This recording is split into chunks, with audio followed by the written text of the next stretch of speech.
today. And you have someone to do the Sanskrit so I don't botch it all up? Yes. Hare Krishna, dear devotees, please accept our humble obeisances. All glories to Jagat Guru, Param Guru, Shri Prabhupada. All glories to our revered speaker for today, Her Grace JAYASRI Devi. All glories to the Samud Vaishnavi devotees. We thank you all for being here as always. Today is Wednesday.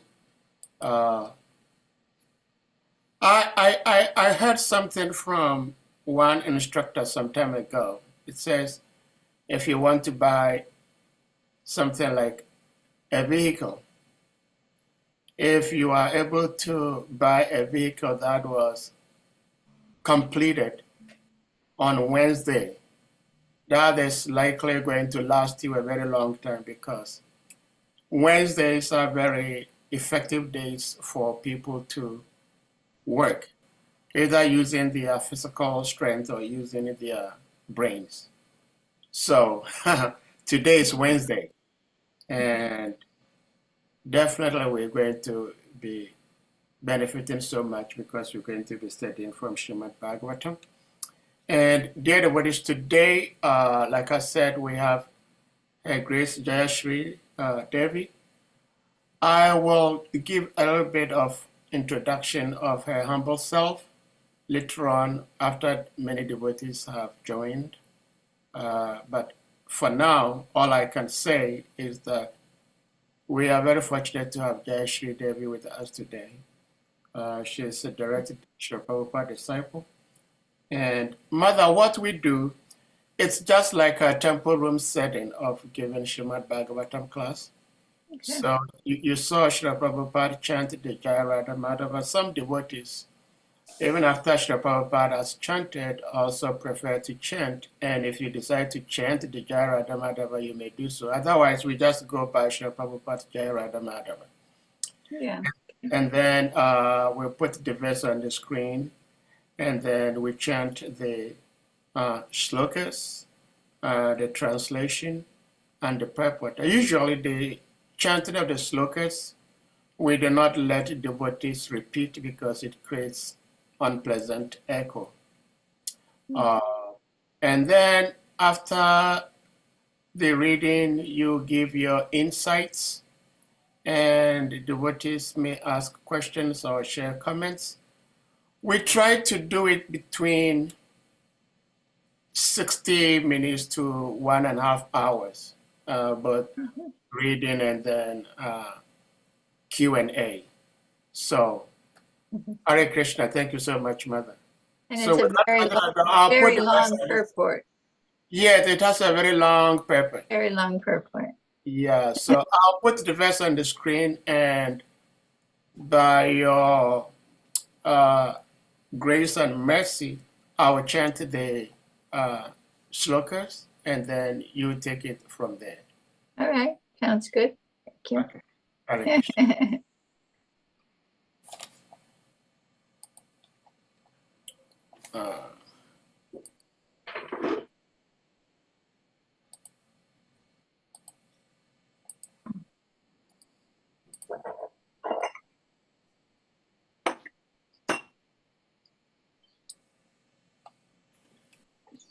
Okay, so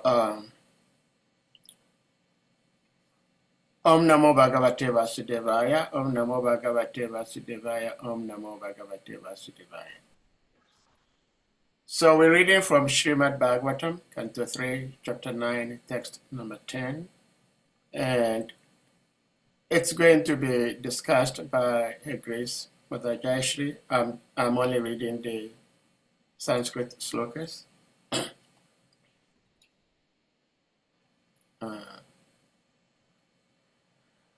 Ani apitarata karana neshe nesha sorry.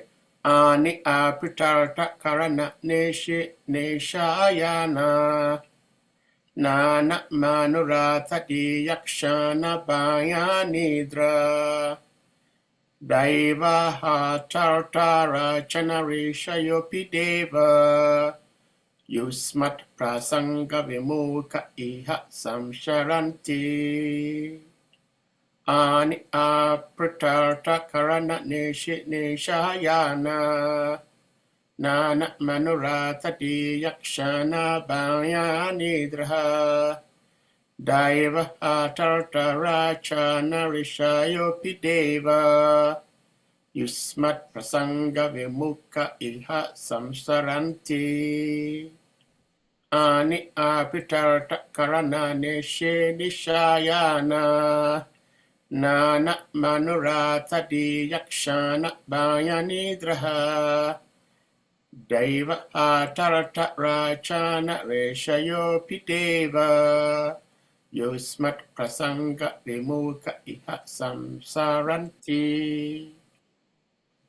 Word for word translations or synonyms. Ani, during the daytime. Aprita, engaged. Arta, distressing engagement. Karanaha, senses. Nishi, at night. Nishayanaha, insomnia. Nahana, various. Anurata, mental speculations. Diya, by intelligence. Kshana, constantly.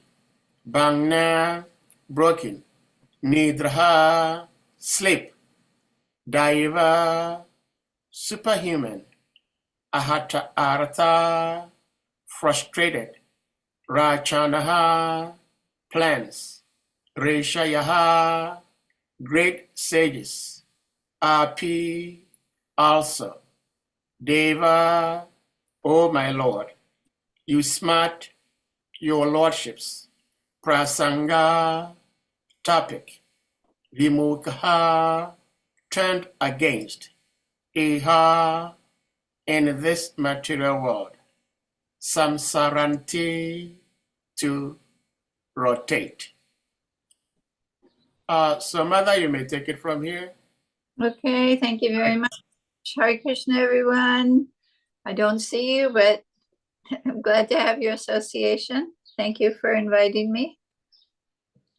So we are reading from Srila Prabhupada's beautiful Srimad Bhagavatam 3, 9, 10, and Srila Prabhupada's purport. Am I loud enough? Yes, very loud and clear, yes. You want me to turn it down? No, you're very good. It's good. Don't turn it down, please. Very good. Okay, translation. Such non-devotees engage their senses in very troublesome and extensive work, and they suffer insomnia at night because their intelligence constantly breaks their sleep with various mental speculations. They are frustrated in all of their various plans by supernatural power. Even great sages, if they are against your transcendental topics, must rotate in this material world. Purport by Srila Prabhupada. As described in the previous verse, people who have no taste for the devotional service of the Lord are occupied in material engagements. Most of them engage during the daytime in hard physical labor. Their senses are engaged very extensively in troublesome duties in the gigantic plants of heavy industrial enterprise. The owners of such factories are engaged in finding a market for their industrial products, and the laborers are engaged in extensive production involving huge mechanical arrangements. Factory is another name for hell.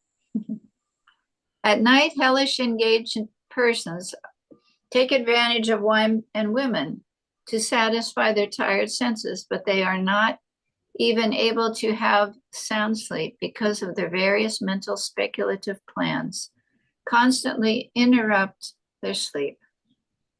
Because they suffer from insomnia, sometimes they feel sleepy in the morning for lack of sufficient rest. By the arrangement of the supernatural power, even the great scientists and thinkers of the world suffer frustration of their various plans and thus rot in the material world birth after birth. A great scientist may make discoveries in atomic energy for the quick destruction of the world and may be awarded the best prize in recognition of his service or disservice. But he also has to undergo the reactions. Sorry.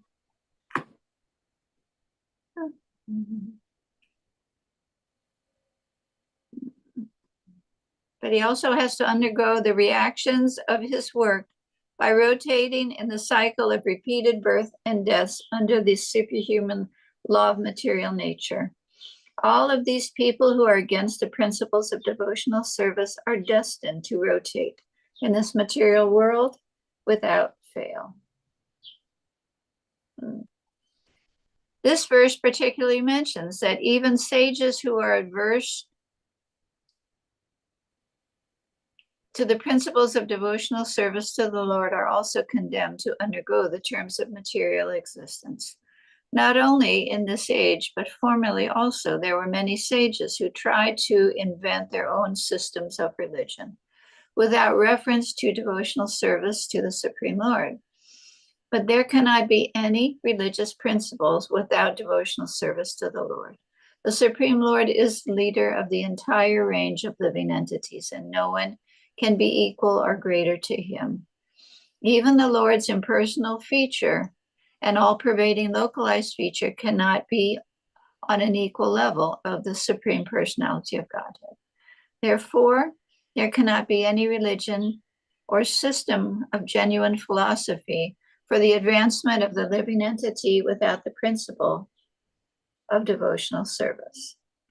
The impersonalists, who take much trouble in penance and austerities for liberation, may approach the impersonal Brahmajyoti, but ultimately, because of not being situated in devotional service, they glide down again to the material world to undergo another term of material existence. This is confirmed as follows.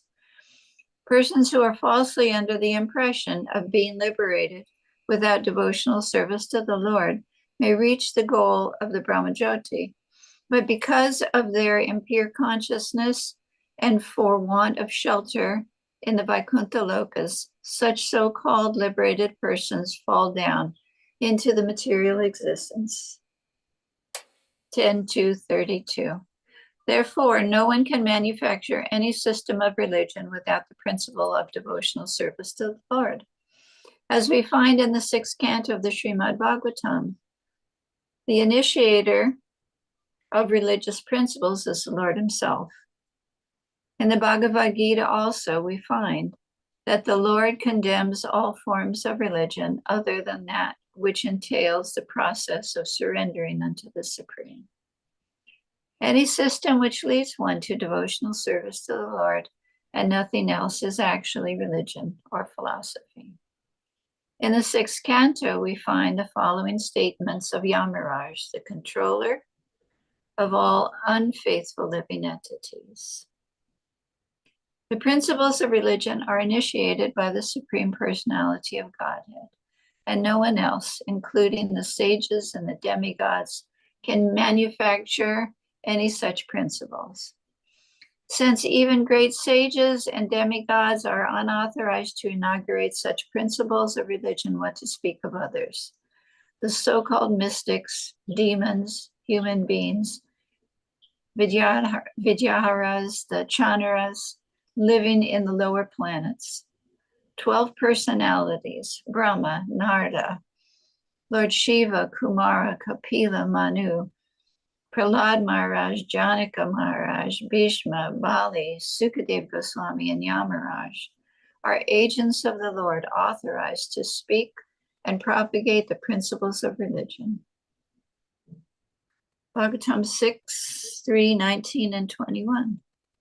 The principles of religion are not open to any ordinary living entity. They are just to bring the human being onto the platform of morality, nonviolence, etc.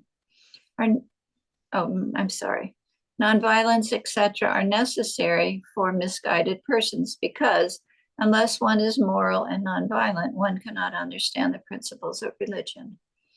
To understand what is actually religion is very difficult, even if one is situated in the principles of morality and nonviolence.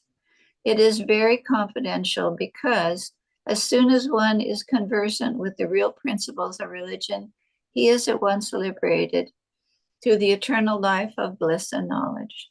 Therefore, one who is not situated in the principles of devotional service to the Lord should not pose himself as a religious leader of the innocent public. The Ishopanishad emphatically forbids this nonsense in the following mantra. Mantra 12. A person in ignorance of the principles of religion, who therefore does nothing in the matter of religion, is far better than a person who misguides others in the name of religion without reference to the factual religious principles of devotional service. Such so-called leaders of religion are sure to be condemned by Brahma and other great authorities. Nama Om Vishnu Padaya Krishna Prasaya Bhutale Shrimati Bhaktivedanta Swamini Tinamani. Namaste Saraswati Devi Gauravani Pacharani Nivasesa Shanibadi Vashachadeshtarani. Om Agana Timrandasya Gananjana Salakaya Chakshurin Militam Yena Tasmai Sri Gurave Namaha.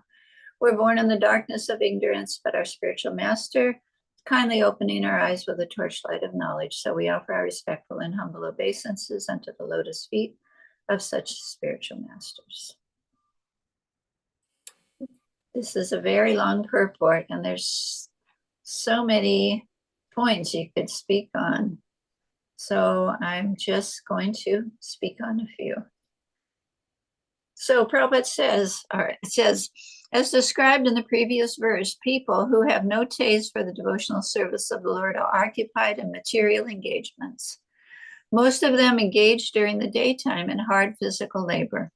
Their senses are engaged in very extensively in troublesome duties in the gigantic plants of heavy industrial enterprise. Of course, when Srila Prabhupada was here, there were a lot of big plants manufacturing so many things. Now there's so many people on computers, and it's kind of like a plant. You go into a big office and people are in their little cubby holes on these computers, and they're not physically working hard, but mentally they're working hard. So Srila Prabhupada often says that the materialists are breaking and building, constantly breaking and building. They're trying to find something here. But because they're unable to, they kind of figure that maybe if they build something new and take down something they've built in the past, they'll find something new. So in a radio interview, Prabhupada said, actually, I saw in New York, big building. They are breaking. Again, another skyscraper. You go on, business, breaking the bricks. That's all. They think this is very good business. Once constructed, again break. As children play in the sand with the sand house and break it again. Their time is spent in breaking and in building, that's all. They do not inquire, why breaking this building? Why not permanent? This question does not arise. They think that this breaking and building is the nature, but we are giving information of another nature, where there is no breaking and building, permanent. His energy is being spoiled by the skyscraper building construction. We see so many structures being built in this world for opportunities to increase sense gratification. So what do we see? I just came from Los Angeles. There's like thousands and thousands of shops, buildings, apartments, businesses, restaurants, thousands of restaurants, just, for eating, for buying more things that they don't need. It's like they have the little, I can't remember, wheel where the mouse runs around and he runs around and he runs around. He's trying to get somewhere, but he's just actually going in a circle. So it's like material life. The people they're in this maze of materialism. And because they don't know, like Prabhupada's talking about, why not permanent? They don't really know that there's a permanent place where we don't have to keep changing at my age, I'm 76, right? And I'm feeling 76. But I know, of course, you always know death is there. But when you get really old, you really know it's like, okay, what's going to give out first? My heart? Am I going to get this? What's going to happen? And all the things that I've accumulated in this life, my children, my grandchildren, my beautiful house, my new Vrindavan, my beautiful new Vrindavan. I'm going to have to say, as they say in Japan, sayonara, goodbye. So it's frustrating. It's frustrating to think that moment's going to come when I'm actually going to have to leave everything.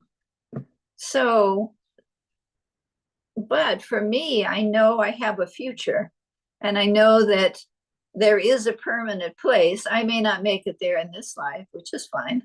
I'm not qualified, but I know I'm on my way. Like Prabhupada on his in his magazine, what is Back to Godhead magazine? That was his top of his magazine. In other words, we have a place to go that's permanent. So at least we have that mercy, that peace, that closure. So the mission of Lord Chaitanya is to give people this information, right? Prabhupada, he came at great difficulty. He crossed the ocean. I mean, people talk about it and they hear about it, but when you get my age and you think of going on a steamship without knowing anybody, you're on a cargo ship, not even like a nice place. He only had the crew, and he's got seasickness, and he's crossing the ocean with what? A little bag of cereal, $7 in rupees.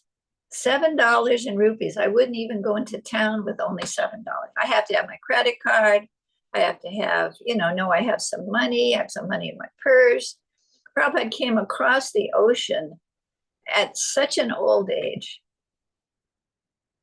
and went to New York. I don't know if any of you have been to New York. New York is not like a fun, beautiful place. It's just very congested, very noisy, very dirty. I mean, it's cool. It's got all these shops, and we'll be going there next month for the Rath Yatra. It's not that it's exactly hell, but it's not like a heavenly planet. So there's a little old sadhu coming over on a cargo ship with nothing, not knowing anyone, in a foreign country, coming from Vrindavan, where everywhere you look is some pastime of Krishna has taken place, and there's pictures of Krishna everywhere, and temples. And Prabhupada went to New York City. There's all kinds of bums and smells and drunkards, and and he just on the order of his spiritual master, he was given an instruction: go to the West and preach in English, when he was young, and that became his focus. I remember Prabhupada saying that to follow the specific instruction of the spiritual master is how we make advancement. And if we're not fortunate enough to have that direct instruction from the spiritual master, at least we can follow the instructions in the books, right? So there was Prabhupada just starting a movement somehow or other by Krishna's grace. And here we are.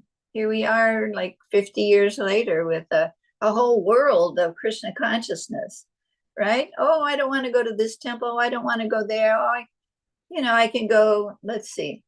We had here in New Vrindavan, we had Sachinandan Swami had a retreat. There was like 400 devotees, kirtan, great prasadam. And then this weekend, Malati and I are going to Sadhu Sangha.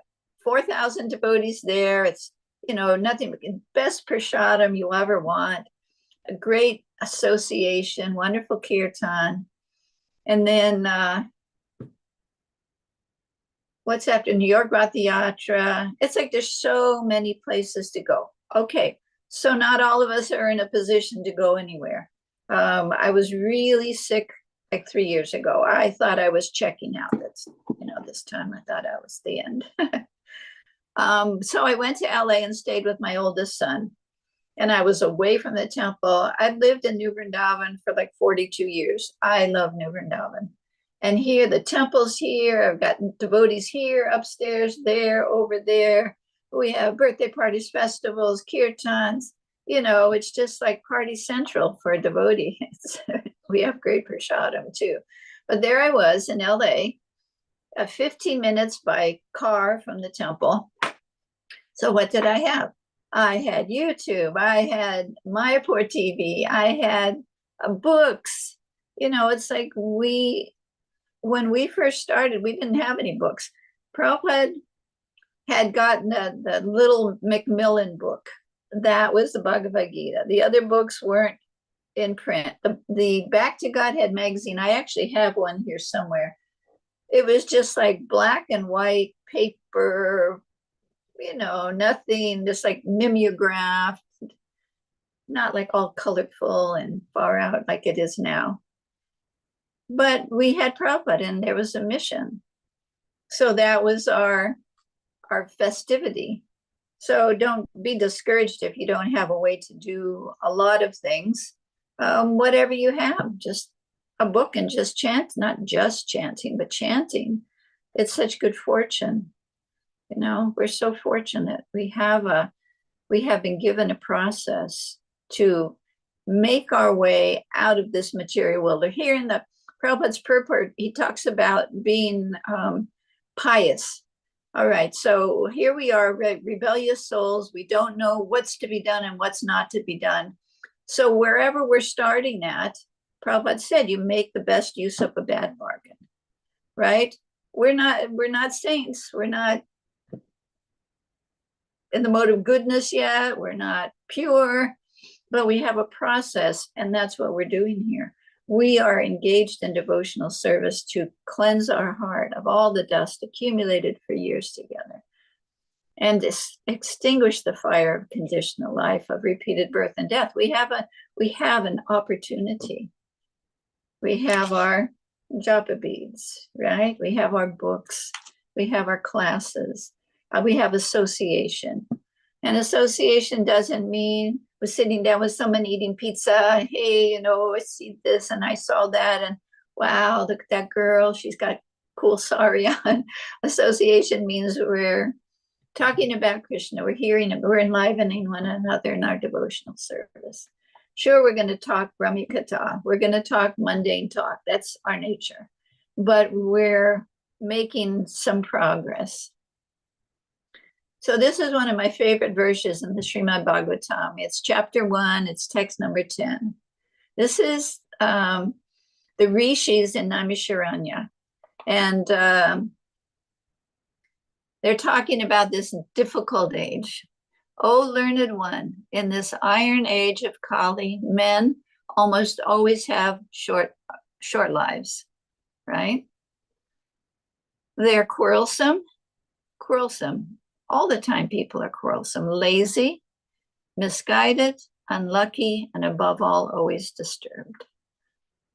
So sometimes you think, oh, this terrible thing is happening to me, and oh, I'm just so disturbed. I've got to pay the bills and I don't have the money, or whatever. My kid is doing this and I don't want them to. It's like your mind is always disturbed. But then when you hear from the Srimad Bhagavatam that that's just the way it is, then it's like, oh, well, there's not really anything wrong with me. Prabhupada gives the example in the Bhagavatam. He talks about the forest of bamboo. And he says that because the wind blows in the forest of bamboo, the bamboo rubs together. And because of that rubbing, sometimes there's a fire. So this age is like that.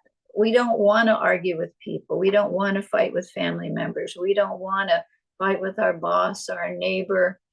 But just because of the nature of the age, there's going to be an opportunity to quarrel. Now, whether you get into the quarrel or not, that's up to you. Personally, I don't like any confrontation. So if there's a quarrel, if I can see that bamboo rubbing together, I just like step back and blow on it so it doesn't ignite a fire. I don't like to quarrel with people. So, okay, quarrelsome, right? Quarrelsome, it's like everywhere. The family, mother and child, it's so easy to quarrel.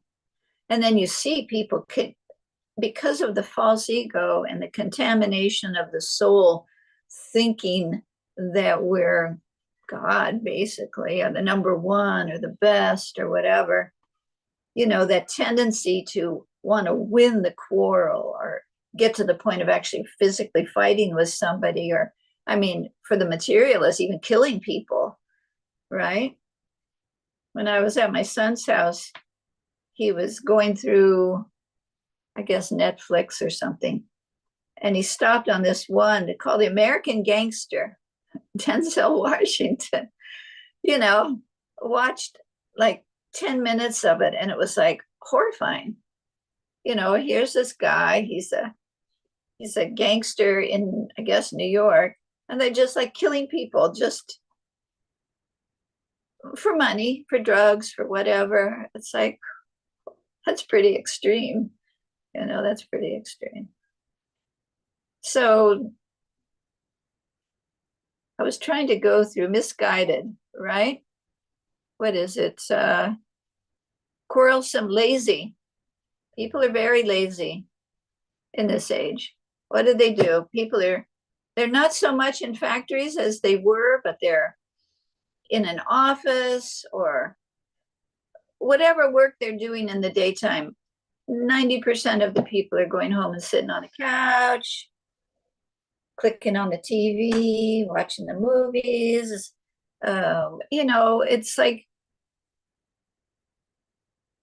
you don't find, at least in America, you don't find people are planting gardens so much. They're cooking, making bread.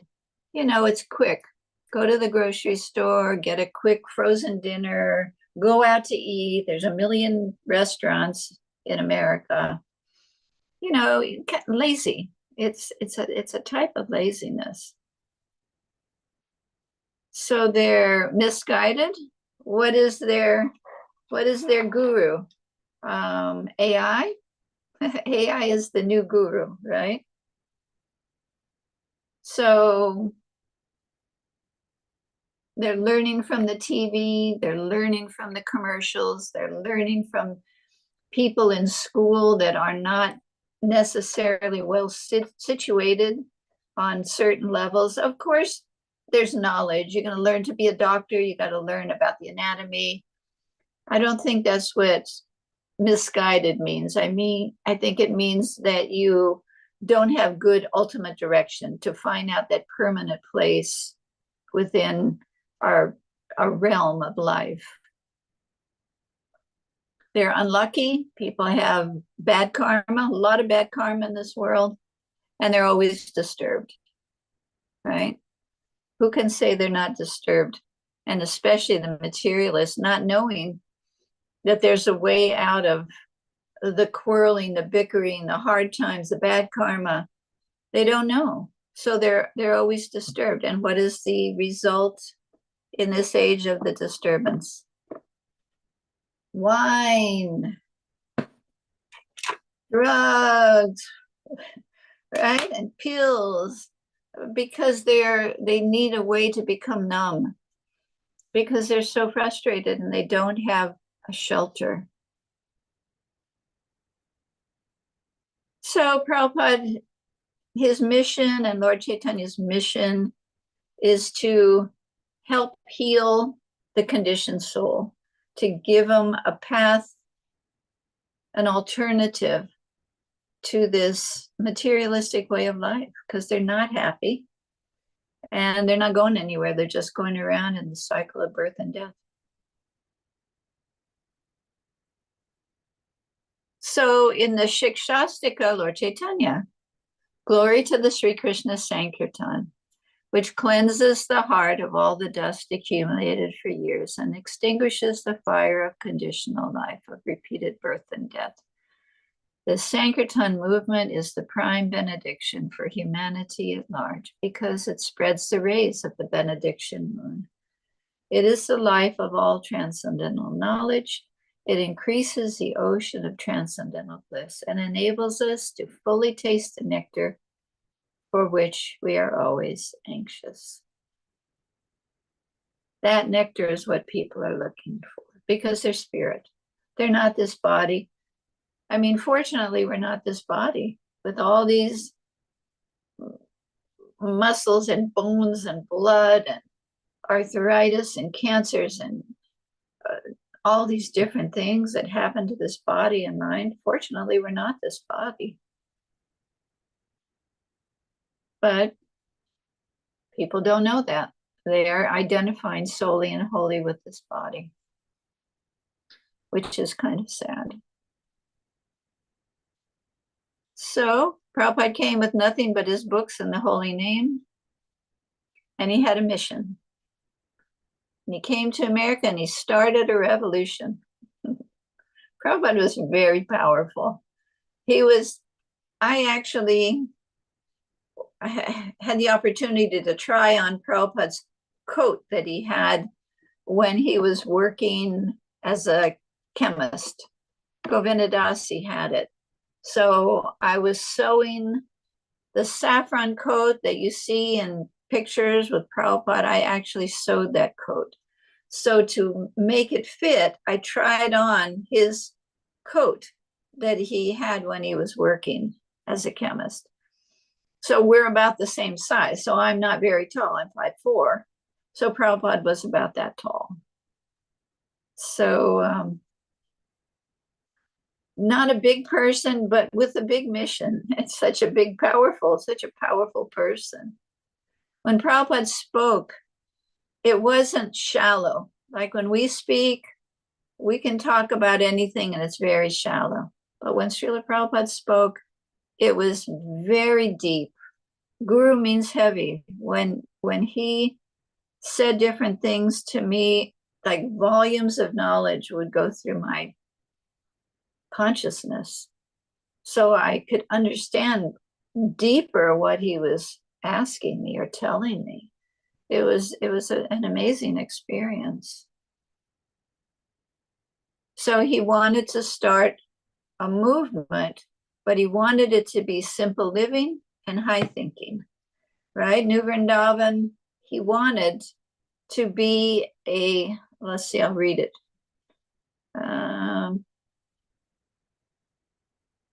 There was a verse, let me see if I can find it.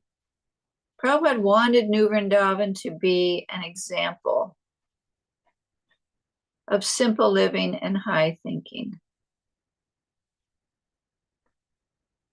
He envisioned New Vrindavan as a model spiritual community for the world, emphasizing cow protection, self-sufficiency, a place of holy pilgrimage, spiritual education, and most importantly, loving Krishna. So New Vrindavan has progressed from a very simple place.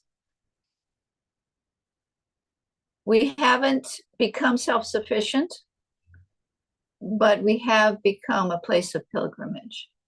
We are working on self-sufficiency. We have high tunnels. They're green, like a greenhouse, big high tunnels. Greenhouse with no heat. We have one greenhouse, 4 high tunnels, and a huge garden. We have our own dairy. We have our wonderful cows, our milking cows with baby calves. We get a ton of milk. And at the same time, that's the simple living, high thinking, and the pilgrimage. We got 65,000 visitors last year. That's a lot of people over between May and October. So we're busy, but we don't know, you know, you never know when you start a project how it's going to go. So to be enthusiastic, to push on Krishna consciousness, however you can. Make cookies, you want to try and sell them. Actually, the temple in Utah, it is, what is his name? Vibavi and Charu. She went out and started selling cookies and made enough money to build a temple. That was probably 40 years ago. And they have a great preaching center. They built another temple in Utah. You know, you don't know where things are going to go. Prabhupada didn't know when he came to America. I mean, his chart said he would open so many temples, but at the same time, he didn't know for sure when. If you remember, he had the League of Devotees, and he thought that was going to start his mission, but it closed down shortly after.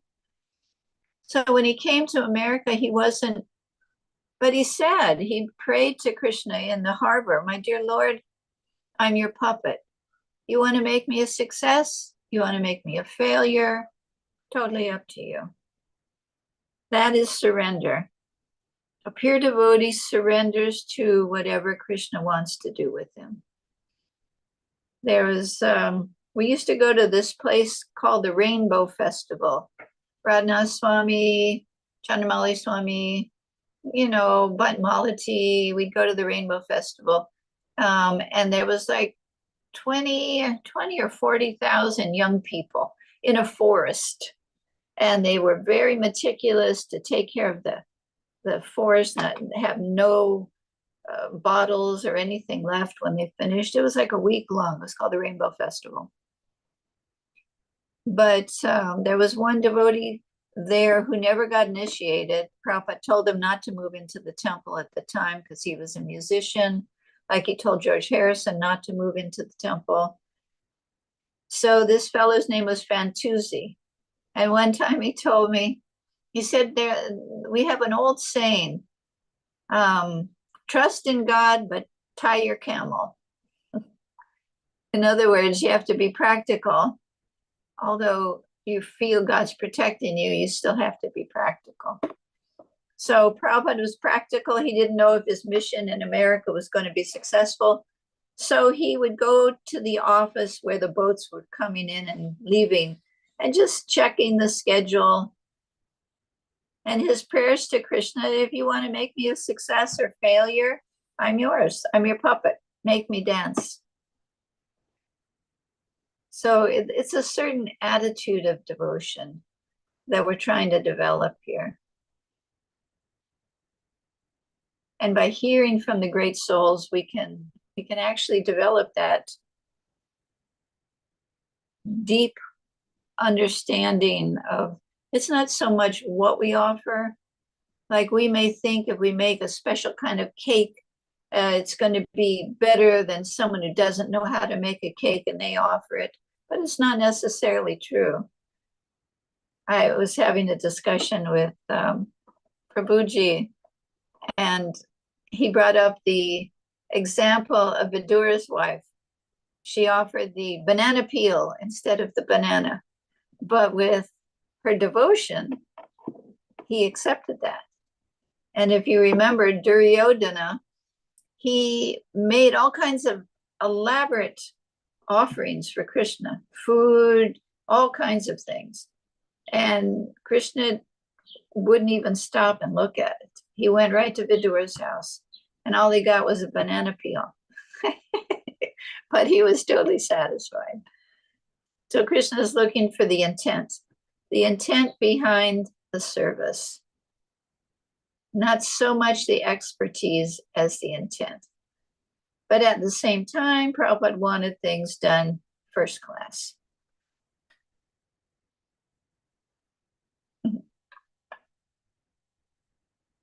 So let's see. Prabhupada says this verse particularly mentions that even sages who are adverse to the principles of devotional service to the Lord are also condemned to undergo the terms of material existence, not only in this age, but formerly also. There are many sages who tried to invent their own system of religion without reference to devotional service to the Supreme Lord. But there cannot be any religious principles without devotional service to the Lord. It's interesting to me that someone could make up a religion that they're actually contrary to the Lord, but they're saying that it's a religion and that they're a sage, but they're actually a materialistic person who's just trying to get glorified. If the teacher poses that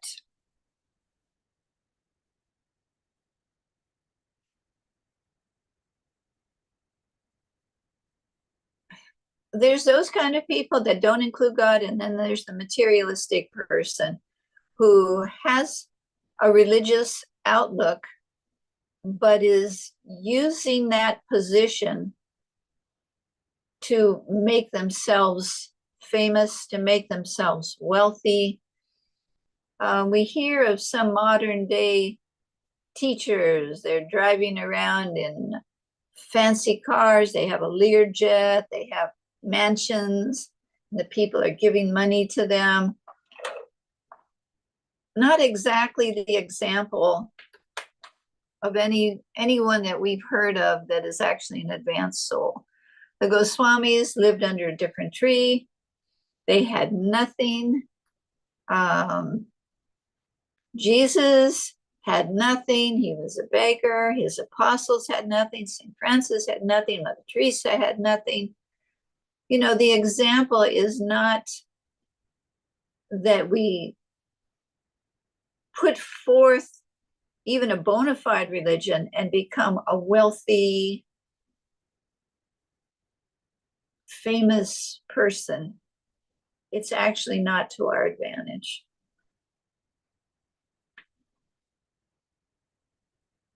What is it? More humble than a blade of grass.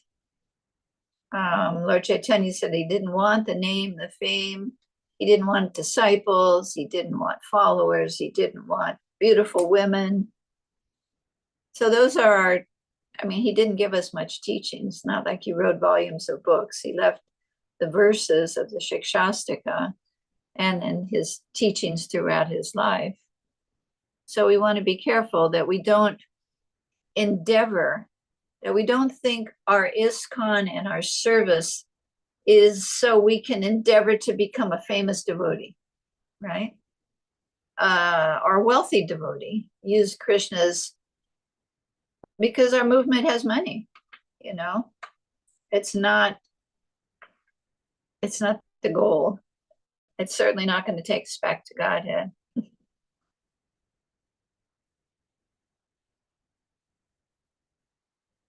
So in the Bhagavad Gita, the Bhagavad Gita, Krishna explains so many different things to Arjuna, but his conclusion is simple, right?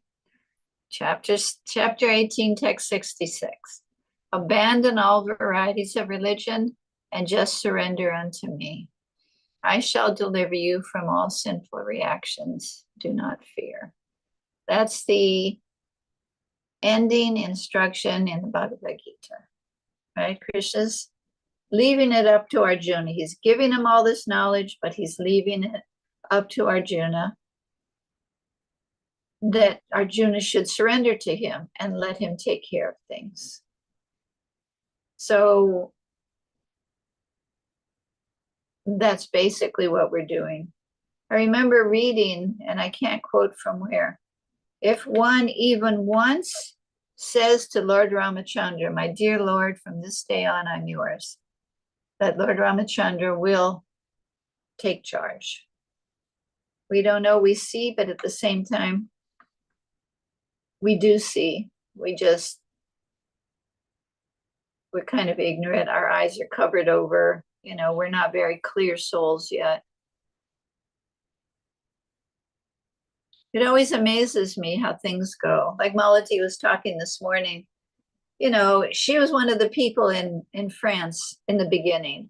She had a party of girls and they had like Mercedes-Benz trucks and they went collecting money and doing different, distributing books. And so they're having like a reunion, a 50th reunion. So they wrote to her and asked her to come. But of course, she's very poor. She has no money. She has no income except this little tiny bit of pension thing that she gets. So then a friend of hers from the UK contacted her and said that they were just invited. And Malati wrote back and said, well, I mean, I'm invited, but I don't really know how I'll go. And while she was writing to this friend, she got an email that said, oh, by the way, I would like to sponsor you and pay for your trip there. I mean, it's like cookbook Jamuna. She would call it the Krishna magic. Kaladri, who was the temple president here in the heydays, and his wife, they moved away many years ago. And I mean, he works with the GBC and everything, but they've been trying to move back to New Vrindavan for 2 years, and there's no houses on this ridge. No houses. No way they're going to get a house the size that they need on this ridge. But it just so happens there's this one man who's halfway down, like only a mile down the road. All of a sudden, young man passed away, and he wanted to sell his house to us. So now they have a house. You know, it's like these little things. And Malati tells the story, and so does Shamasundar, how when they, back in the very beginning in San Francisco, they didn't have money for the rent. And they were going to the temple in the morning from their apartment over to the Frederick Street Temple.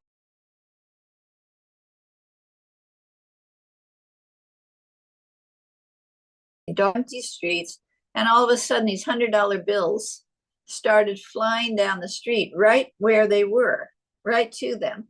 And there was just enough, I think it was like 11 $100 bills. She said they didn't see anyone on the street. They have no idea where the money came from, but that was enough money. Anyway, Krishna has his way. It's the constitutional position of every soul to be the servant of God, right? And there's no hard and fast rules with how to be the servant. Look at Arjuna. He was like on the battlefield, shooting, killing all these people. We have Rupa Goswami was what? Sitting under a tree, writing on palm leaves.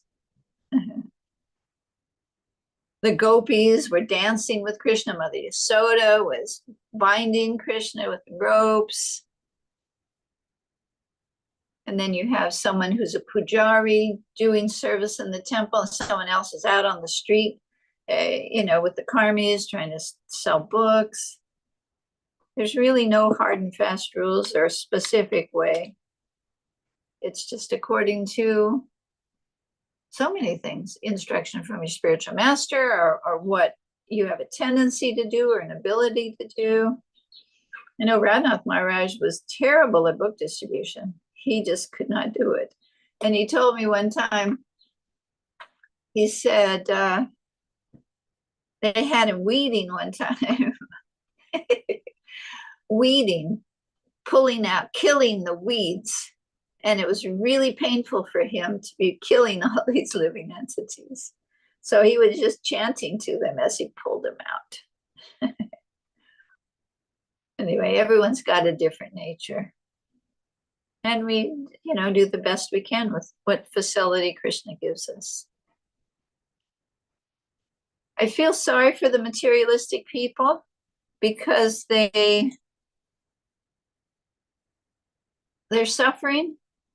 They're going to die. They're going to leave everything. They're going to get back their karma, but they don't know that they have a choice of what to do. They need to be given that opportunity.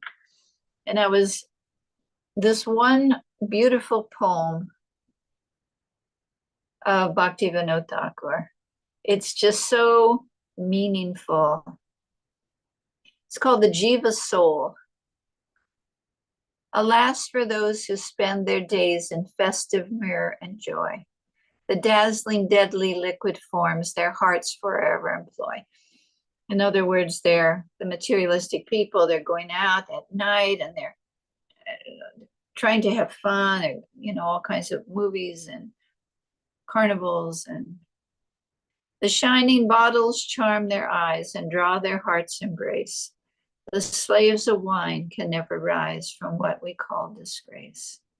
Was man intended to be a brute in work and heart? Should man, the Lord of all around, from common sense depart? Man's glory is in common sense, dictating us the grace. The man is made to live and love. The beauty is heaven's embrace. The flesh is not our own, alas, the mortal frame a chain. The soul confined to four former wrongs should try to rise again. Why then this childish play in that which cannot be our own, which falls within 100 years as if a rose blown? Our life is but a rosy hue to go ere long for naught. The soul alone would last forever, with good or evil fraught. How deep the thought of times to be, how grave the aspect looks. And wrapped in awe become, oh we, when reading nature's books. Man's life to him a problem dark, a screen both left and right. No soul hath come to tell us what exists beyond our sight. But then a voice, how deep and soft, within ourselves is left. Man, man, thou art immortal soul. Thee death can never melt. For thee thy sire on high has kept a store of bliss above. To end of time thou art, O his, who wants but purest love. O love, thy power and spell benign, now melt my soul to God. How can my earthly words describe that feeling soft and broad? Enjoyment, sorrow, what but lots, to which the flesh is heir. The soul that sleeps alone concludes, to them he hath a share. And then, my friends, no more enjoy, nor weep for all below. The women, wine, and flesh of beasts, no love on thee bestow. But thine to love thy brother man, and give thyself to God. And God doth know your wages fair, this fact is true and broad. Forget the past that sleeps, and ne'er the future dream at all, but act in times that are with thee, in progress thee shall call. But tell me not in reasoning cold the soul is made alone, by earth's mechanic lifeless rules, and to destruction prone. My God, who gave us life and all, alone the soul can kill, or give it all the joys above his promise to fulfill. So push thy onward march, O soul, against an evil deed, that stand with soldiers, hate and lust, a hero be indeed. Maintain thy post in spirit world as firmly as you can. Let never matter push thee down. O stand, heroic man. O Saragrahi Vaishnava soul, thou art an angel fair. Lead me on to Vrindavan, and spirit's power declare. There rests my soul from matter free upon my lover's arms. Eternal peace and spirit's love are all my chanting charms. It is such a great poem. And it speaks about the poor materialistic person and his engagement in this body. And then the angel of Vaishnava comes along and says, no, don't worry about it. You're an eternal soul and you can go back to Godhead. So this is our fortune. Somehow or other, by Krishna's mercy. What is it? Causeless mercy.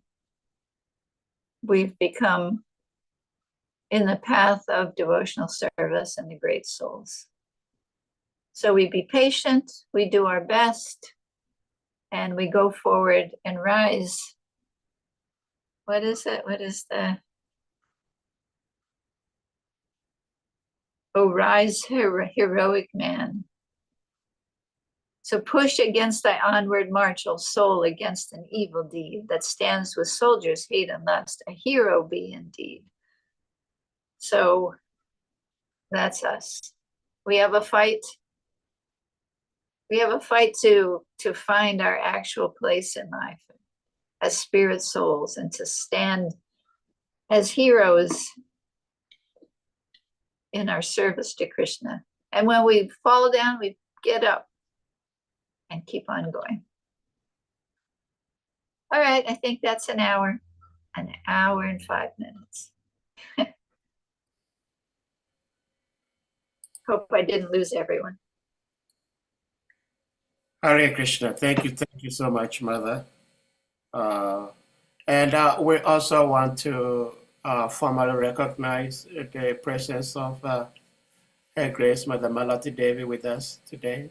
Hare Krishna. Thank you so much, Mother, for being here with us. Malati there? Yes. Oh, what are you doing on here? It's my banana peel. You don't know my banana peel. I'm trying to learn how to give a respectable class. Yes, right. Malati's humble. Yeah. Dear devotees, please, if anyone may have questions, comments, reflections, realizations, you may want to ask or share, please indicate by using the hand emoji or your physical hand, and you'll be asked to unmute to ask your question or share your reflections. I can't see anybody. I can only see me and you. Yeah, I see Malati. Yeah. Look under participants. Look down below, and it says participants. Oh, okay. I've seen everybody. Hello, Hare Krishna. But then there's probably some on the YouTube, right? You won't see them. Yes. There are some on YouTube. Okay. Hari Chakra, Jambavati, all kinds of Loka Devi. Hey, Atma, Haribo Atma. Yeah. Hare Krishna, ma. Hare Krishna. Hare Krishna. I told you she'd be there. Yeah. Well, Hare Krishna. Hare Krishna, Mother JAYASRI. This is Jambavati speaking. Hello, Jambavati. Hare Krishna. Oh, this was such a treat. I don't think I've ever heard you give class before. This is amazing. I know I'm not in New Vrindavan, all the time or, that often, but this is definitely a treat. And I just say thank you so much. All glories to Srila Prabhupada, all glories to you. And thank you for sharing so many wonderful pastimes of your interaction and association with Srila Prabhupada, especially about his coat. I mean, that's amazing. The coat actually on its way to Mayapur. It's going to be in the museum. Tadit and Savas have it in their apartment. It's not in good shape, but it's there. They're going to send it to Mayapur. Hare Krishna. Wonderful. Yeah. Thank you. And we'll see you this summer. Yes. Hare Krishna. Krishna willing. Krishna willing.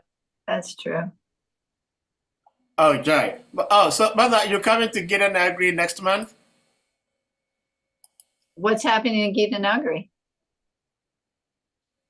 Oh, okay. I will leave it to Mother Malati. Mother Malati may break the news. It's a celebration of Srila Bhakti Tirtha Maharaj's 75th, correct? Oh. Yeah. Actually, I was going to mention that to you today. Okay. Right. Well, we'll see. I mean, I don't see why not, but we'll see. I mean, of course I want to go. It's sad though. It's sad that he's not there. Mother, it's actually the 20th anniversary memorial for Maharaj. He passed in 2005, June 27th. Has it been that long? Yes, ma'am. Oh my God. And it's amazing because the first day of the program, is actually on the day, it's 20 years to the day that he left the planet. Okay, well, Policy and I'll talk about it. I'm sure she's going. Yeah. Yes, she is. Yeah, I'd like to go. Well, Mother, thank you for being here. My dear devotees, being on this platform and probably those watching on YouTube. Most likely those watching on YouTube needs no introduction of Her Grace, but the few of us here who might not be very much conversant with our dear auntie. Mother JAYASRI, I read some few things you had shared. These days, whatever you share is everywhere on the net. And it was so fascinating how you joined the movement.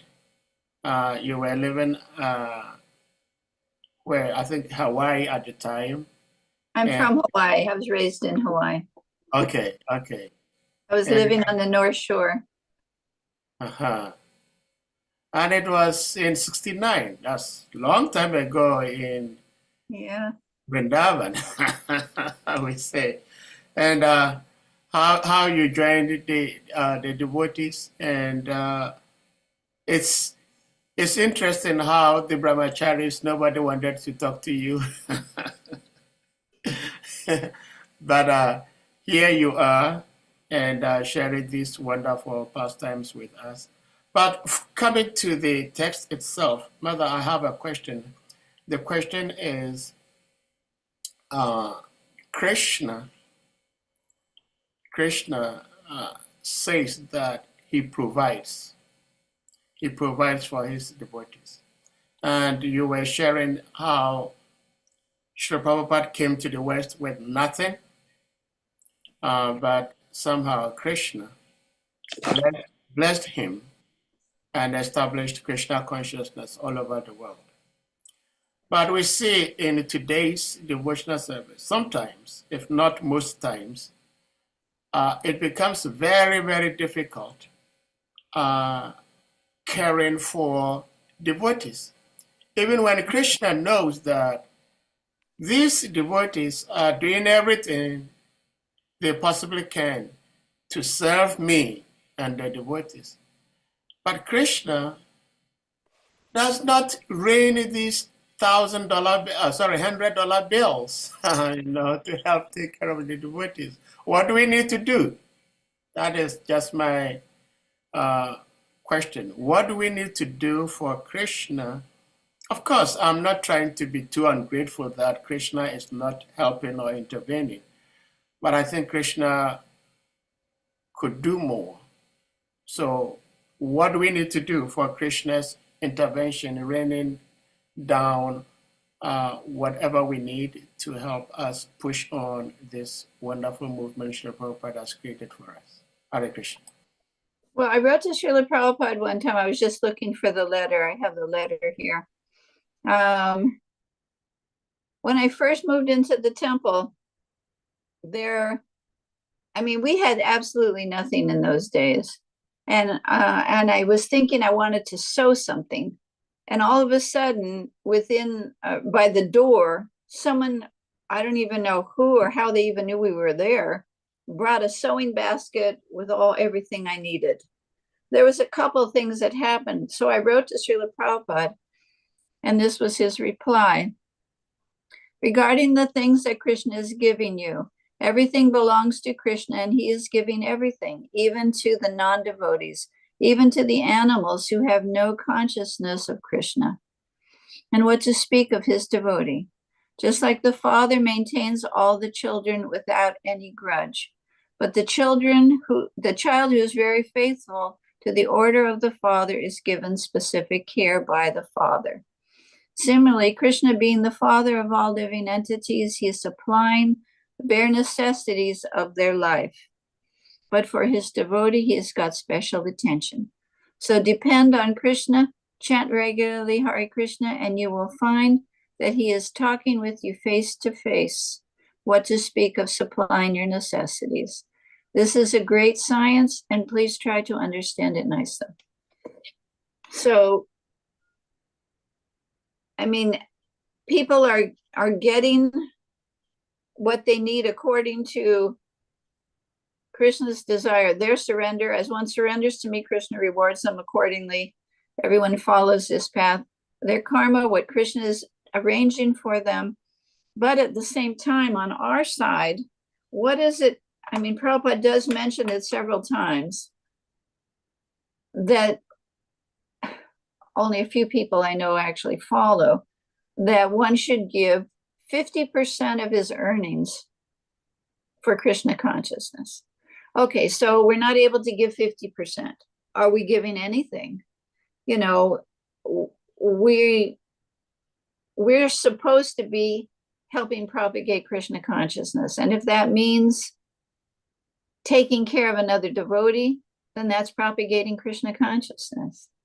I mean, I think that we could all do more in that area. Most people are earning money in our movement nowadays. They're buying nice houses, nice cars, traveling. You know, there's a lot of money that people have that they certainly didn't have way back when. So using that money, I mean, it's funny that you mentioned that, because someone contacted me yesterday about getting involved in the devotee care program we have here.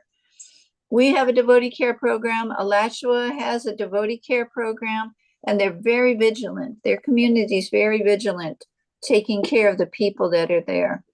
They have some people that are qualified professionals, some that are just, you know, they have meal trains. If someone's in the hospital, someone will go visit them.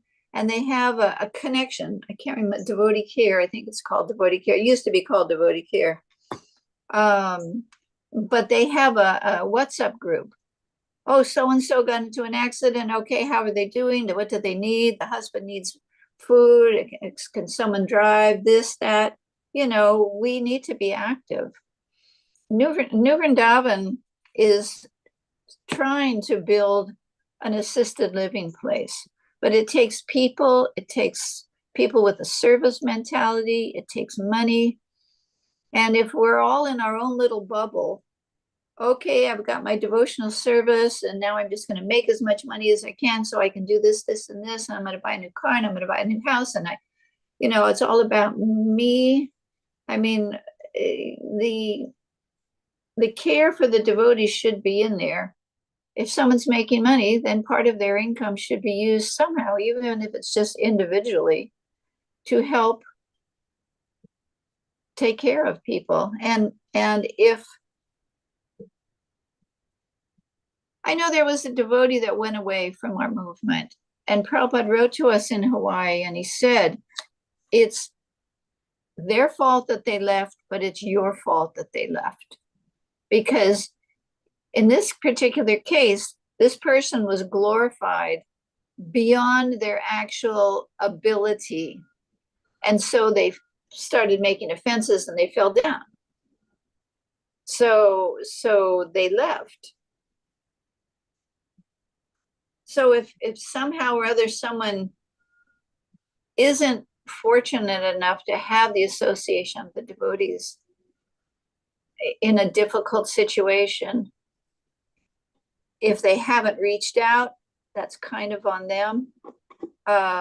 If they don't have the karma for it somehow or other, or if we're just not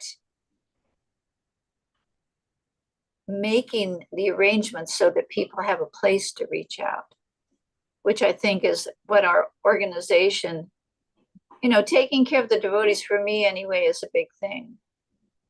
It's something that should be done. Now we have millions of dollars, and I was reading not too long ago that it's not the priority of a devotee to build temples. Of course, Srila Prabhupada was an acharya. He had a mission. His temples are hospitals for the conditioned souls. Millions of people are going there. He's a unique case. But taking care of the devotees. Well, what does Krishna say? And I'm sorry, I can't quote it. To worship him and to serve him is great, but to serve his devotee is even more pleasing to him. So I'm definitely one for taking care of the devotees. I think it's important.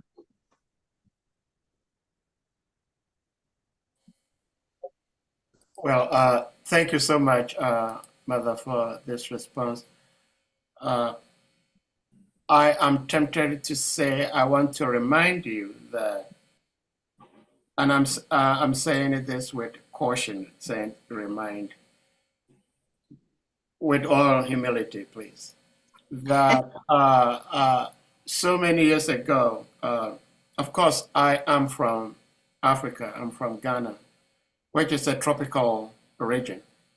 So when we first came here to the States, and soon after we got to Gidanagri, we visited New Vrindavan.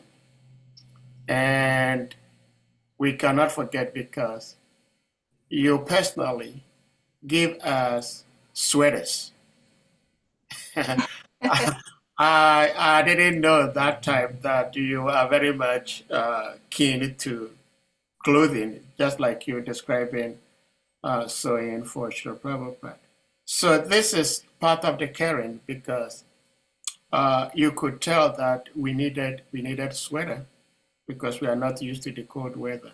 So this devotee care is very important, just like you were quoting. I think it is Lord Shiva who also said that he said to his wife Parvati that the highest worship is Lord Vishnu, but even higher than that is the worship or the service to his devotees. But oftentimes we do not do that. And I see Mother Malati saying in the chat room that maybe Krishna is thinking that we could do more, because I was saying that Krishna is definitely serving, helping, but he could do more. So Mother Malati is also saying that probably we could also do more because Krishna states in the Gita that Yatamam Prapadyante. Now, whatever percentage of service we render to him, he also pays us back with the same percentage. So thank you for sharing that. And I think Shaligram Devi is also sharing in the chat room that Seva Care of Alatra is connected to the devotee care program. So, and there are lots of devotees here who may take cue from what you're saying because some devotees here are also trying to embark. They've already embarked on it, but it's a very beginning stage how to care for the devotees. So this devotee care is becoming quite a common phenomenon amongst devotees. So thank you, Hare Krishna.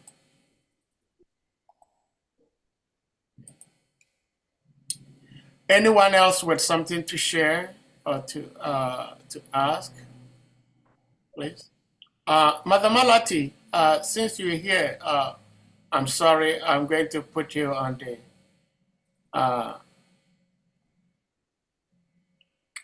You may please unmute and share something with us about this devotee care, Mother? Hare Krishna. Spotlight, yes, I should say, yeah. Yeah. Well, devotee care doesn't have to be a massive organized situation. It can just be neighbor to neighbor, friend to friend.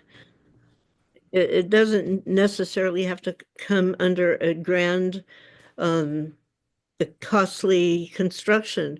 Now, in Tucson, they had a beautiful facility, 1 block from the temple, and government approval, government grant even to help with this facility.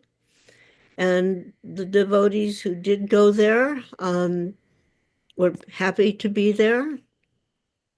Even those who had dementia, they were peaceful there. but it closed down because such facilities are humongously labor intensive, and the people that were doing it, they were selfless people. It was their money. It was their, you could say, their baby. They were doing this as a service, but they couldn't survive it. They ended up needing to be cared for.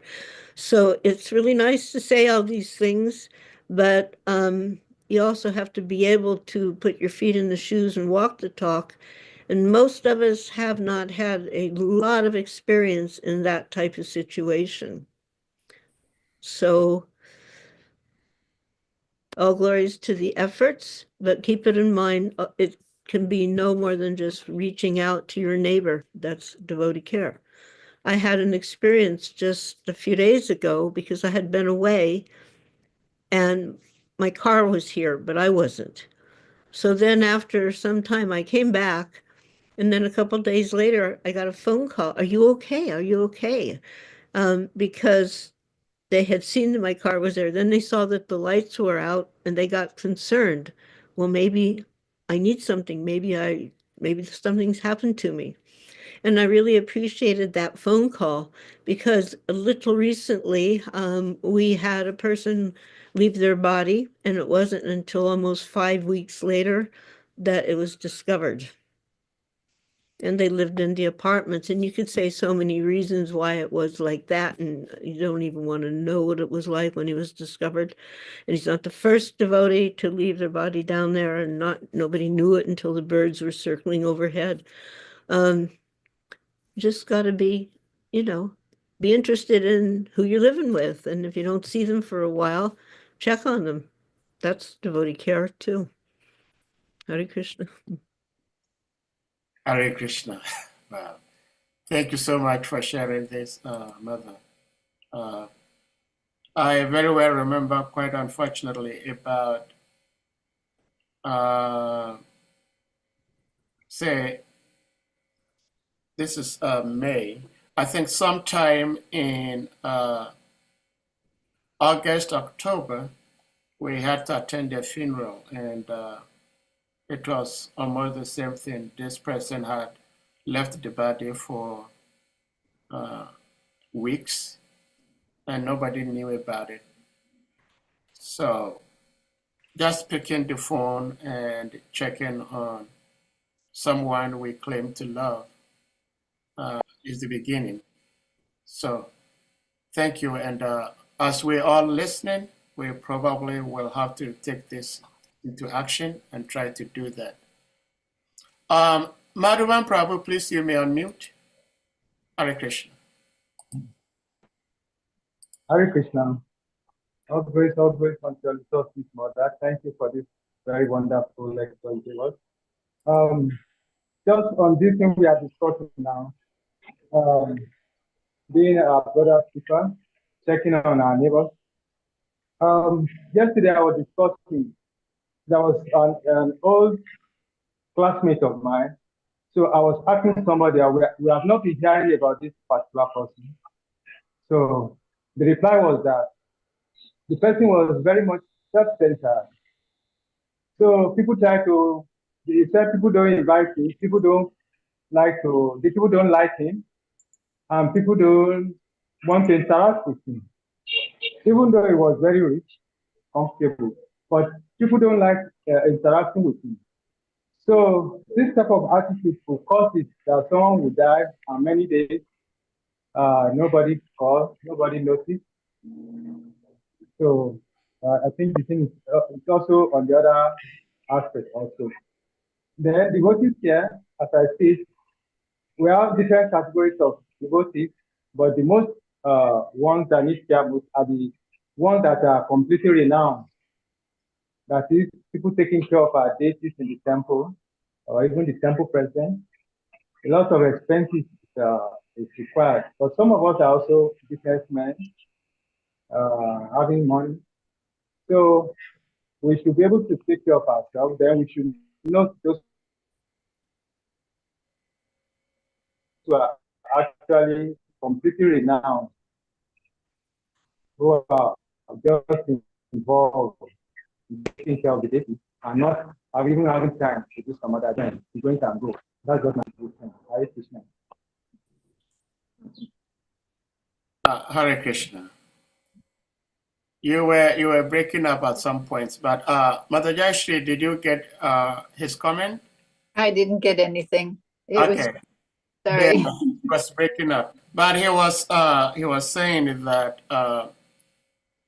he was actually appreciating your Krishna Katha, and also saying in regards to devotee care that he thinks that more concern should go to those who have renounced and are living in the temple full time, that those who are members and working and earning some money can also help contribute to help take care of such fully renounced devotees in the temple.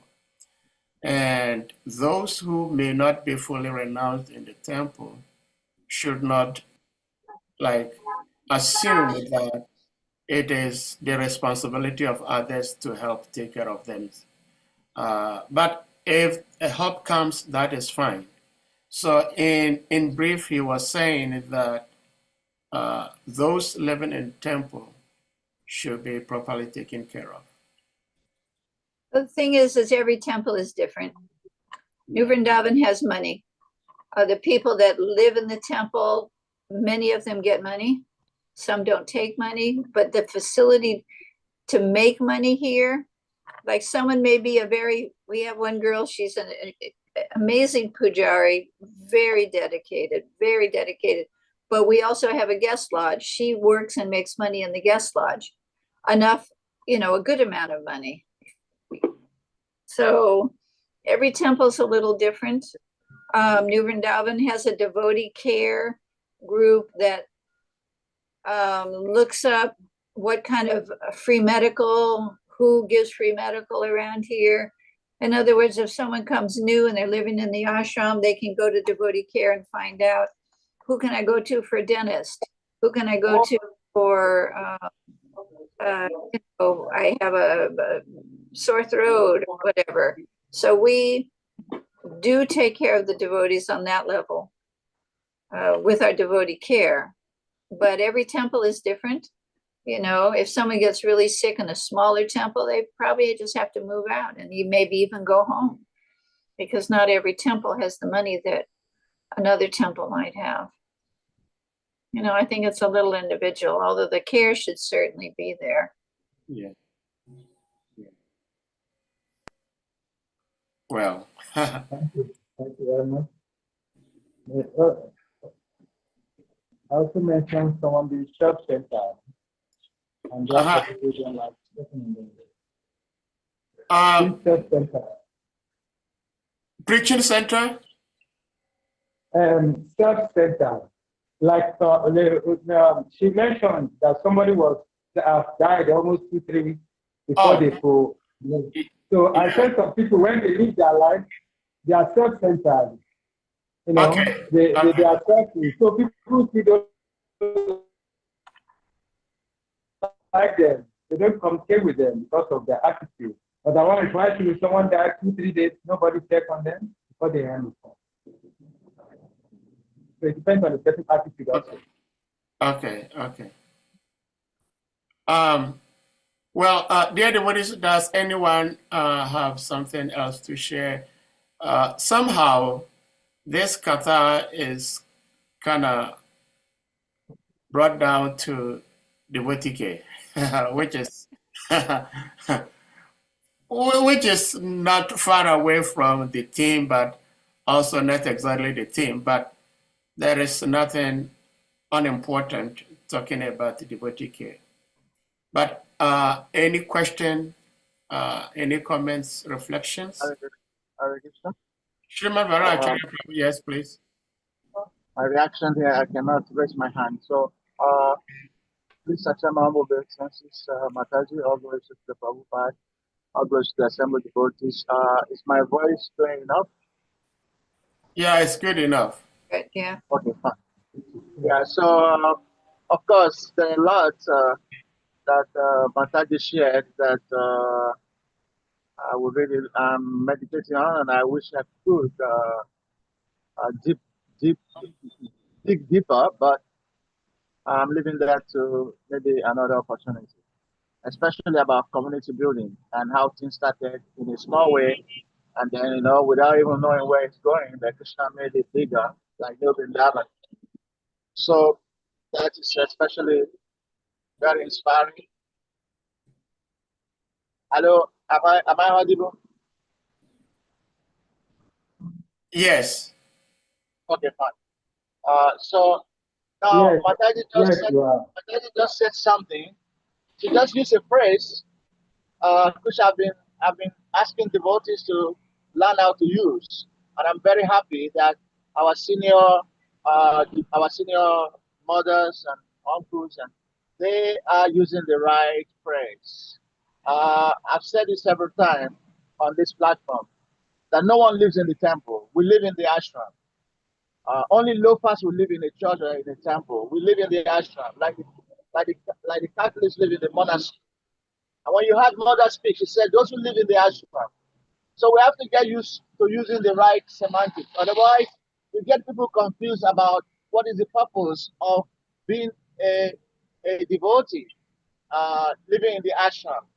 Uh, Many people are thinking that living in the temple is going to go get some free accommodation, free care, and then become burdens.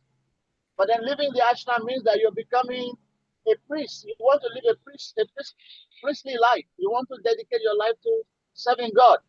We hardly hear, I don't know much, but we hardly hear people living in the seminaries or in the monastery complaining that they don't have care or they're abandoned because they already gave their life to God. They just give their life to it. So in ISKCON, many people come using this term. We live in the temple, and people look at us like we are like crazy dependents who have nothing doing, who have no job. But priestly class is actually part of an ashram, and in any social strata, there is a priestly class. So I'm glad our mother said people live in the ashram, and she didn't even repeat the word living in the temple. So I just want to make a reference to that it should become part of our vocabs using the proper language, and then gradually it will also change the mentality of those who want to live in the temple, thinking that they are there just to be taken care of, forgetting that it's a life of service and sacrifice. It means living in the ashram.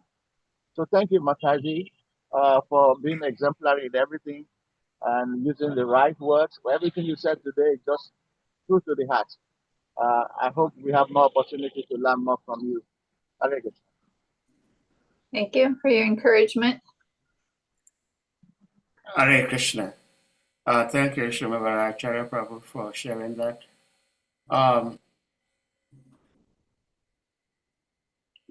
Dr. Hassan, please you may unmute. Hare Krishna. Yeah, Hare Krishna, Mother. Please, can you accept my respectful obeisances? Hare Krishna. All glory to all glory to Gurudev, all glory to Srila Prabhupada, and all glories to you. Thank you. I'm so happy to see you.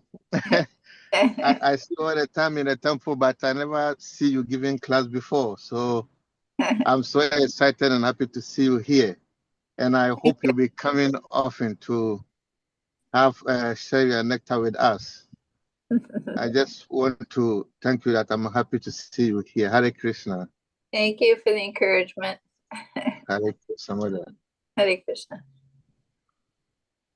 Mother, but actually you give lots of lectures. I don't know, maybe you give lectures in such a way that it's like Lord Chaitanya having kirtan with his intimate devotees. If you are not one of such, you don't come there. But somehow I have come across so many of your lectures on YouTube.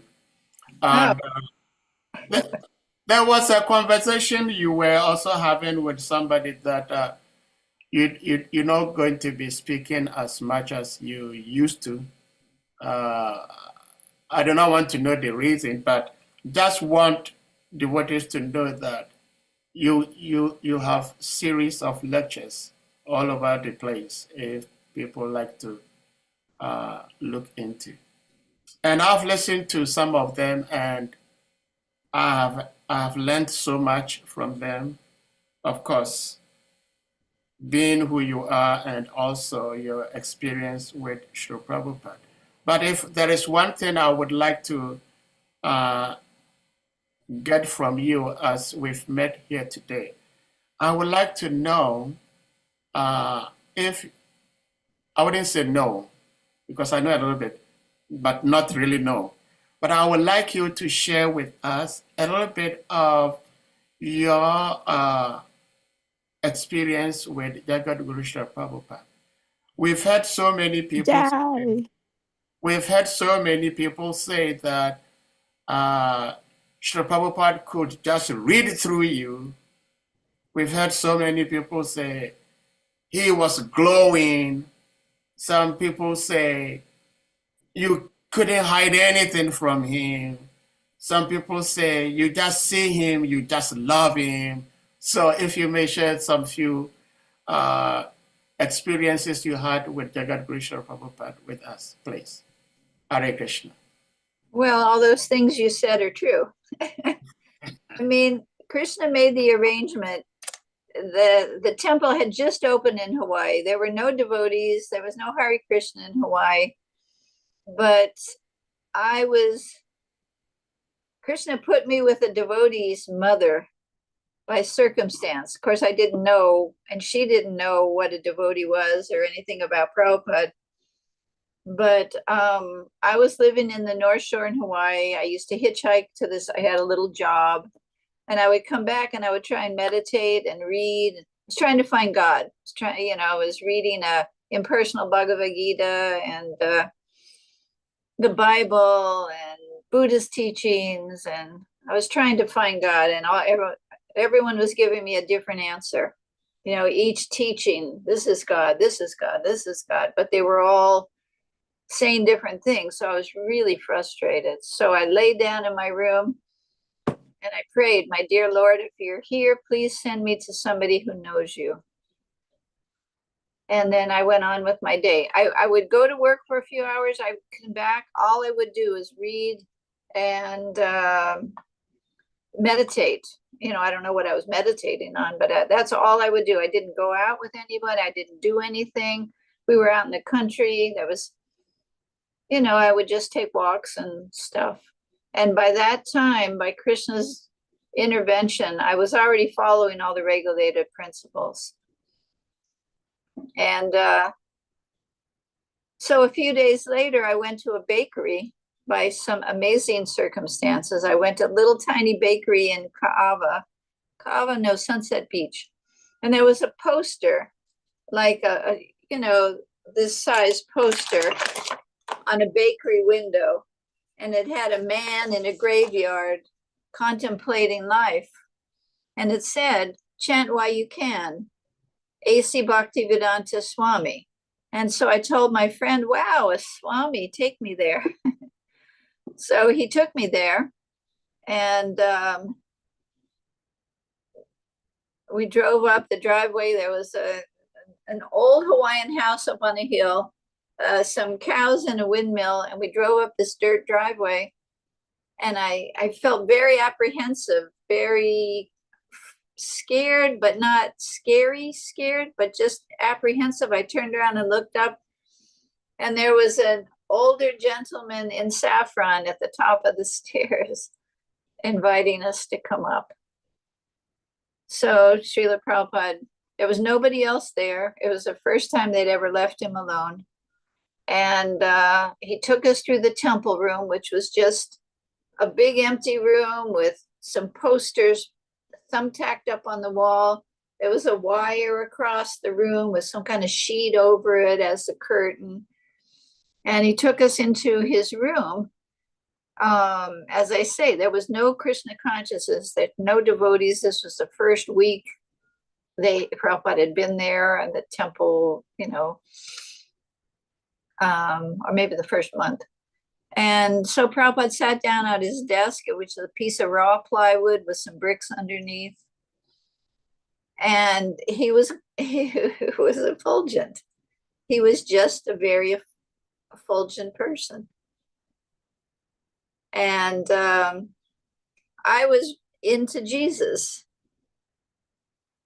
And I could see, I mean, Krishna has his ways. I could see Jesus and Prabhupada, that they had the same kind of love for me. And I had all these questions. And Prabhupada, in the course of his conversation, I could see him looking into my mind and into my heart. I could see it. And in this conversation, he answered all of my questions. And I never asked him anything. But he answered all of my questions that I had because he could see them. And then I somehow or other automatically offered my obeisances, which I had no idea what they were, or, why or how. But he commanded it, who he was. And I could see that he was like the person I'd been looking for. And he was like finding your best friend that you've been looking for. And he was like more down to earth than anybody else I'd met. In those days, the hippies, there was all these crazy hippies. Oh, I know, he knows where it's at. This guy knows where it's at. Yeah, he knows it. He knows where it's at. But Prabhupada actually knew, and everything, all the teachings that I had learned from just all came together. It was like I'm this kind of blindish person looking for God. And then someone comes along and goes, oh, now do you see God? I was like, wow, yeah. Everything made sense. All the teachings that I'd read, and Prabhupada put it all together just by his person and his preaching. Well, Mother, thank you so much for sharing. Most of us, if not all of us, could not imagine what might have brought us in contact with Srila Prabhupada. But your humble self being here, Mother Malati here, we're praying to both of you, and of course, the whole host of devotees, that we can properly represent Srila Prabhupada in this movement, because we all know how much struggles Srila Prabhupada had to go through to establish this movement, to teach us everything we think we know in devotional service, all taught by this single individual. And there is no better way of serving him than to please him by doing whatever he asked us to do. So this is our humblest prayers to you all, that if even it's against our desire, we represent Srila Prabhupada as he would want us to represent him. So this is our humble prayer to you before we end the class today. Please bless us with this humble but sincere prayer before we leave. I'm laughing, but it's a very, very serious desire we have in our contaminated hearts. Please. Yes, I'm praying to everybody too. I want the pure heart. And the Prabhupada said his success was that he never changed anything. So we don't, for convenience or for gain, we don't ever want to change anything that we're taught.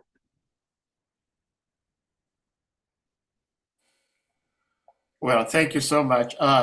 Dear devotees, Mother Malati, do you have some concluding statement you may want to make, or some remark?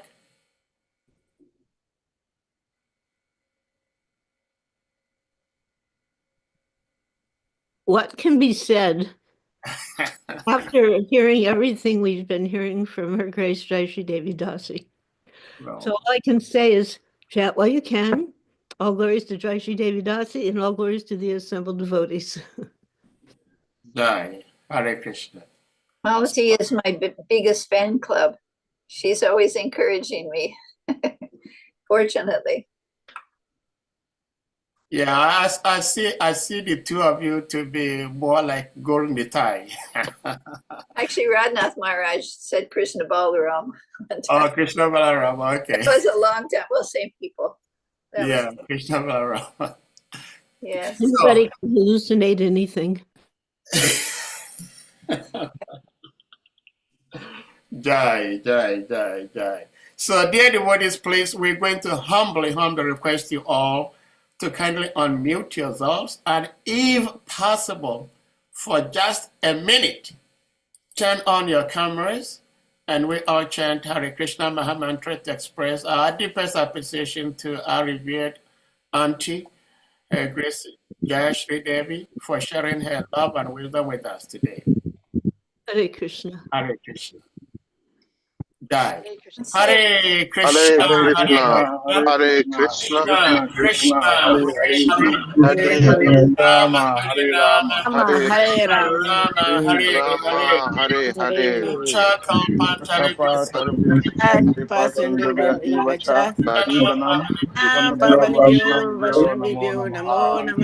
Ananta Koti Vaishnava Vrinda Ki. All glories to the Grace Jayasri Devi Ki. Jai. Grace Jai. Krishna Prabhupada Ki. Jai. Vaishnava Jai. Hare Krishna. Jai. Hare Hare